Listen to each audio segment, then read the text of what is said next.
வணக்கம் மங்களே, இன்றைக்கி நம்ம விமல் சூரியன் நடிப்பில் வெளிவந்த படவா படத்தை பற்றி தான் பார்க்க போகிறோம். இந்த படத்தில் விமல் வேலன் என்ற கேரக்டர் நடிச்சிருக்காரு. வாங்க நம்ம இப்போ கதைக்குள்ளே போகலாம்.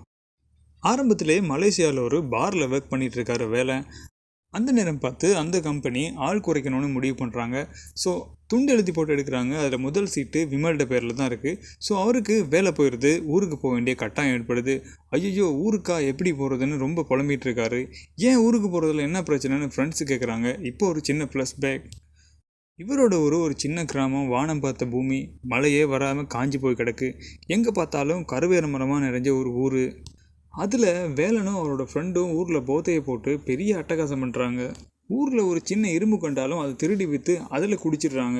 இதனால ஊர் மக்களுக்கு பெரிய தொல்லையாக இருக்குது. சில நேரம் இரவுகளில் மக்களை இவங்க தூங்க விடுறதே இல்லை, அந்தளவு அட்டகாசம் பண்ணுறாங்க.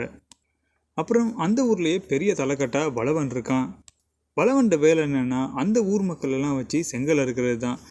ஸோ செங்கல் சூளைக்காக அவன் அந்த ஊரையே கருவேலங்காடாக மாற்றி வச்சுருக்கான். அந்த கருவேலம் விரவுல தான் அவன் செங்கல் சூளையே எரியுது. ஊர் பூராவே கருவேலங்காடுனால மக்கள் எல்லாம் விவசாயத்தை கைவிட்டு பலவனோட செங்கல் சூளைக்கு கல் இருக்கிற வேலைக்கு போகிறாங்க. இதோட வேலனோட அலப்பறை தாங்க முடியாமல் ஊரே சேர்ந்து கால் சேர்த்து அவனை மலேசியாவுக்கு அனுப்பிடுறாங்க. இதுதான் பிரச்சனை. ஊர்க்காரன் என்ன செய்ய போகிறானோன்ற தயக்கத்திலேயே மலேசியாவிலேருந்து ஊருக்கு வரான்.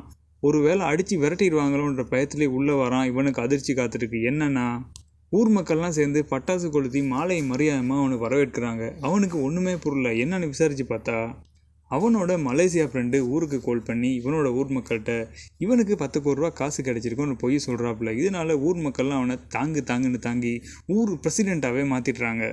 ஸோ அதுவரை ஊதாரியாக தெரிஞ்சவன் பிரசிடெண்ட் ஆன பிறகு திருந்தி ஊருக்காக உழைக்க ஆரம்பித்து கருவேலங்காட்டாக இருந்த அந்த ஊரை விவசாய நிலமாக மாற்றுறான். இது பொறுக்காத வளவன் அவனுக்கு எதுக்க வாரான். கடைசியாக வளவனையும் அடிச்சுட்டு ஊரை நல்ல ஊராக மாற்றுறான். இதோட அந்த படம் முடியுது.